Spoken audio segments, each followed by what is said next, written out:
What's up everybody? Hope you're all doing well. In this video, we are doing something totally different than usual. I am here in the middle of the Red Sea, off the coast of Egypt, and we are going diving with sharks.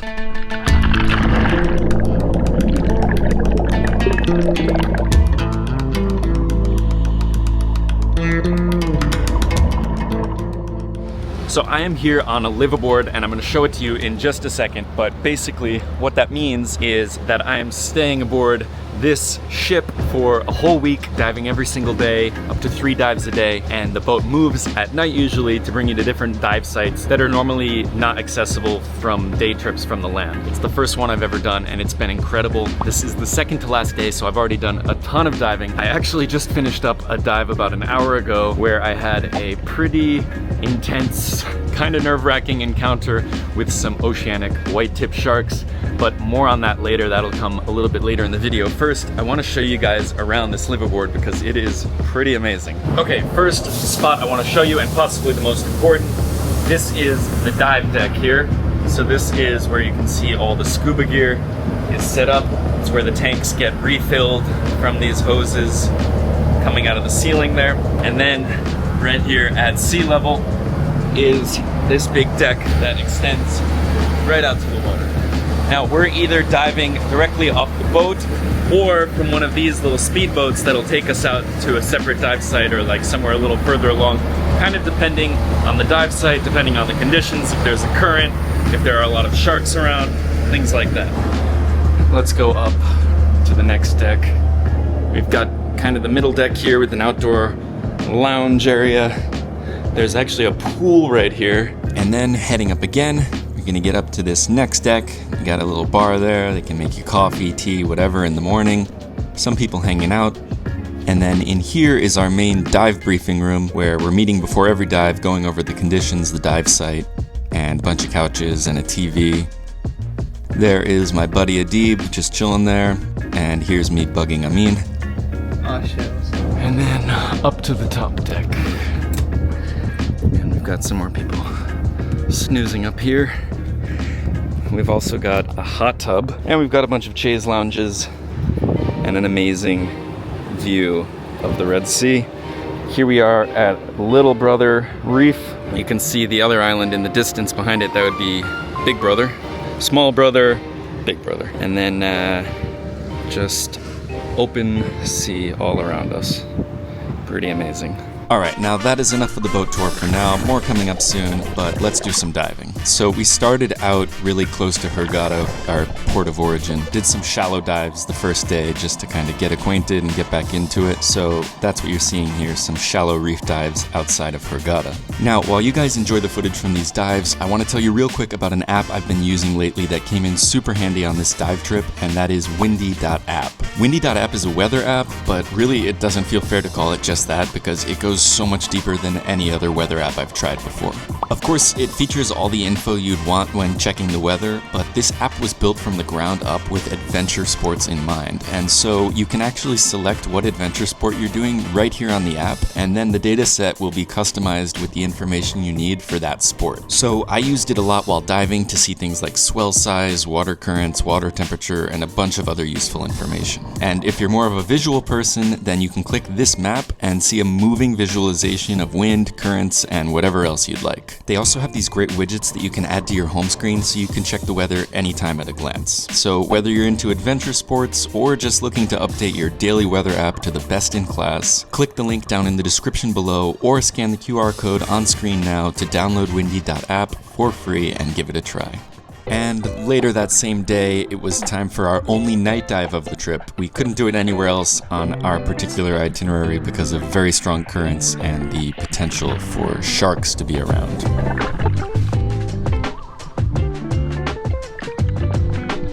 Now, I understand this might look a little creepy for some people, but it's really not as scary as it looks. And the nice thing is that when you're diving with other people, and everyone has pretty powerful torches or flashlights under the water, so you can usually see what's in front of you for the most part. One of the cool things about a night dive is that different kind of marine life, different creatures come out at night. So you have these giant trevally, these big reef fish swimming around, hunting. You can see one right there, big silverfish, and then you also had this pretty cool looking porcupine fish, which let me get real close to it. You also see a lot of stuff like this. The really small specks are plankton, but we didn't know what these little worm things zipping around were, so if anyone knows, let me know in the comments. And you can see here, you know, what it looks like when you're using a flashlight. You can see pretty well, and there's people all around you, but I also wanted to show you what it looks like if you just drop the light, and then you are pretty much in the dark. So you had these guys swimming around in pairs or alone hunting. They would just zip all around the reef. And right under the boat, for every dive we did, there was this line hanging down with that red flag attached to it, so we knew which boat was ours in case there were many around us. And on this night dive, it also had that flashing light on it, so it was easy to find our boat at the end of our night dive. And under here you can see the underside of our boat. There are the propellers, and then up here are the ladders that we use to get out at the end of the dive back onto our boat. And it's the next day now, and we have moved along far from shore now. We are out in the middle of the Red Sea, so totally different scenario out here. You can see it's open sea, deep blue, much deeper water, and so really a different kind of diving out here.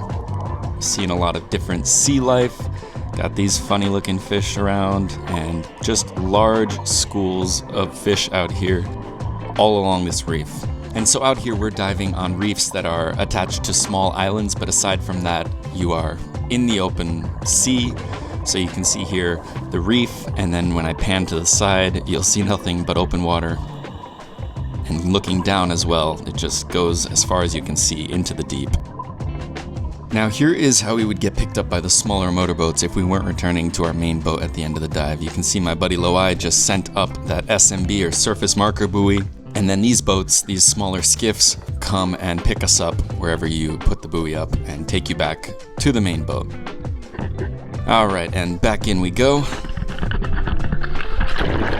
Like I said, we were doing up to 3 dives a day, every day, so it was really just dive, hang out, rest a bit, and then dive again. It was amazing. On this dive, I was going for my deep dive to get my deep diver specialty certification. So I went all the way down to 40 meters or 131 feet. That's the deepest I'd ever been. Pretty cool experience. You can't stay down there very long, but kind of went down there, did everything, and headed back up to shallower water. Here you can see huge coral reefs, giant coral structures, and just beautiful with the light reflecting down. And then here is a big underwater garden.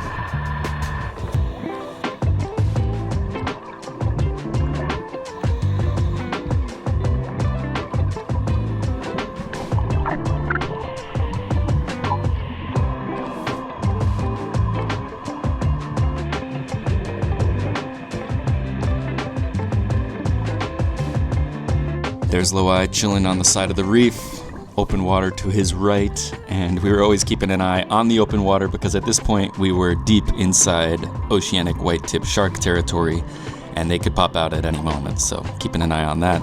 We did see a different kind of shark. If you look down there, you can see hammerhead sharks. You see them as their silhouettes pass over those sandy patches. They were way below us and really didn't pay us any attention at all, so they didn't seem bothered by us and kind of just passed by. But the same cannot be said for these Oceanic Whitetip sharks. You can see them there, barely in the distance, coming out of the blue, but they were about to get a lot closer. I'm about to show you guys all of the shark footage that I have, but first I wanted to show you what it's like when we end a dive on the Liveaboard. There's Barat. It was incredible. The crew was fantastic. They just take such good care of you. They brought you fresh juice after every dive, even a hot towel that they would put over your shoulders, and just in general took care of everything. So they were incredible and just made the experience so awesome. All right, guys, and it's a little bit later now, and I want to show you what the cabins are like. So here is mine.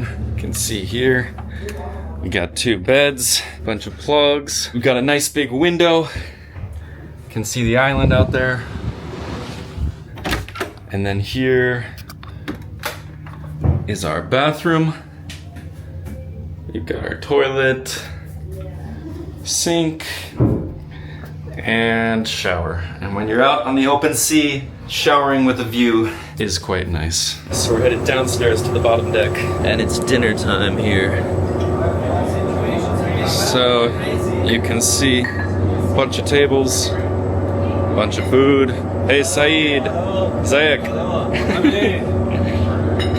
And here we go. Lots of good food. And there's been great variety too, different things every day. Wow! Oh my gosh. And now it is time to talk about the main event, and that is the Oceanic Whitetip shark. And all the rules, or all the recommendations that I want to talk about how to keep diving with them safe, are actually based on one very simple principle. And that is, avoid anything that makes you look like a potential prey. So you're interacting with a confident predator in its own environment. First rule, you have to at least appear confident as well. So don't give them a blind spot. Don't give them the element of surprise. And even just turning, in their direction tells them that they have been spotted. Again, it's a classic predator. They know how to react to this and they know what this means. So first thing after jumping in is holding the line, okay? Then you can signal okay or anything else. But the first thing is to grab the line and to not let go. And then after jumping in, just hold the line for a second and look around, okay? If any oceanic guide interested from the splash, if you're just stopping to move and not flailing around, they're going to pass by, they're going to have a look, and they're going to turn away again. And there they are. This was our first look at the Oceanic Whitetip sharks. Now, they're not as famous or infamous as great whites and other species, mainly because they're pelagic, which means they're usually found in deep, open ocean environments, and so people just don't really cross paths with them as often. But even though they're not as well known, Jacques Cousteau called them the most dangerous of all sharks. And that's because they're most likely responsible for many more attacks on humans than have been officially recorded. They're really well known for attacking shipwreck survivors, with the famous instance being the USS Indianapolis. That was a US ship that was sunk by the Japanese during World War II, and it's thought that Oceanics ate hundreds of sailors stranded in the water. Now, diving with them can be relatively safe, but you definitely have to be smart about it and follow some specific guidelines to avoid any issues. And so that's what you saw in those clips from the briefing room. All the other sharks that we saw on this trip, including reef sharks and the hammerheads from earlier, they all just passed by without paying much attention to us. And it's cliche, but the reality is they're probably more afraid of us than we are of them. With the Oceanic Whitetips, it's a different story. They're open ocean sharks, and so they don't have a consistent food source. They don't have fish on a reef, or they don't live near any big seal populations or anything like that. So they have to find all of their prey out in the open ocean, and so this has made them very opportunistic and very aggressive hunters. They'll eat basically anything and everything from fish to squid, other sharks, whale carcasses, seabirds, and even floating trash. And so they're more than willing to investigate us humans as a potential food source. And that's why, as Elka said in our briefing, it was really important that when we encountered these sharks, we made it really as clear as possible to them that we were not prey. So we go vertical in the water instead of horizontal, and then rotate to keep facing them as they circle around us. You don't want to let them feel like they're sneaking up on you. And you also want to avoid splashing or flailing around and that sort of thing, because that can make you look like an injured animal, aka easy lunch. These guys had no problem coming way up close to us repeatedly, and you could actually watch them circling and checking us out over and over again. Now, when we first spotted these, we were all in a group of about 30 divers right beneath the dive boat at a shallow depth, and so it wasn't actually as nerve-wracking as I expected. It sort of felt almost like being in an audience and watching a show in front of you, because there were just so many people around, and even when the sharks would come close to me, it didn't feel like all of their attention was directly on me. But now we get to the part that I talked about at the very beginning of this video, the one encounter I had with these Oceanics that was actually a bit freaky. So my dive buddy Amr and I were starting to run low on air, and we decided to end our dive where we were and get picked up by one of the small motorboats like I showed you earlier. And there were 2 other divers above us that had already put up an SMB buoy, and so we were just doing our 3-minute safety stop. So at this point, I was basically zoning out, kind of just hovering in the water. The motorboat arrived above us, and the 2 divers above us were climbing out, when right at this moment, Amr got my attention, and I look out and see an Oceanic Whitetip headed straight at us. So we stayed put where we were and didn't head for the boat because it wouldn't be great to be at the surface with this shark around. And at this point, we'd already seen so many of these oceanics over the past few days, but every time up until now, I'd been part of a big group of divers checking out, 1 or 2 or maybe 3 sharks coming by. But this was totally different. It was just me and my buddy alone in the water with this shark, and so all of its attention was directly on us. I mean, the only reason it was even there was specifically to come investigate us. So the shark came in and took a couple loops towards us, getting closer and closer, and this is where my heart really started pounding when the shark turned directly towards me and started swimming right at me. I'm basically thinking, what am I gonna do if this shark doesn't turn away? Maybe I have to kick it in the nose with my fin or something, who knows? Now, I lucked out because every time it would get close to me, it would eventually turn away, and finally it kind of lost interest.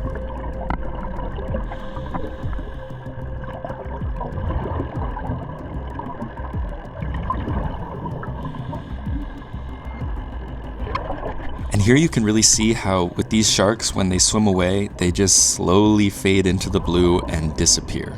And they sort of appear the same way that they disappear, just suddenly and out of the blue. And obviously they know exactly where you are way before you've even noticed them. So at this point, I'm looking around a bunch to check for any other sharks, and our air was actually running low now, so I signaled to my buddy, like, alright, let's make a run for it to the boat. But then as soon as I thought we were good to go and I was about to head for the ladder, I took one more look and there was another one. So again, we just dropped back down to 5 meters to wait this one out. And lucky for us, this shark didn't come nearly as close as the last one, and it ended up taking off pretty quickly.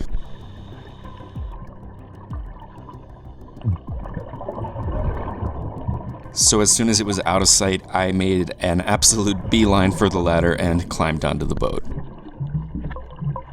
And that is the story of my personal encounter with one of the fiercest predators in the ocean. It was by far one of the most adrenaline-pumping moments of my life. That is going to be it for this one, guys. I really hope you enjoyed the video, and stay tuned because I've got a lot more coming up very soon. But other than that, thank you so much for watching, and I'll see you in the next one. Bye-bye.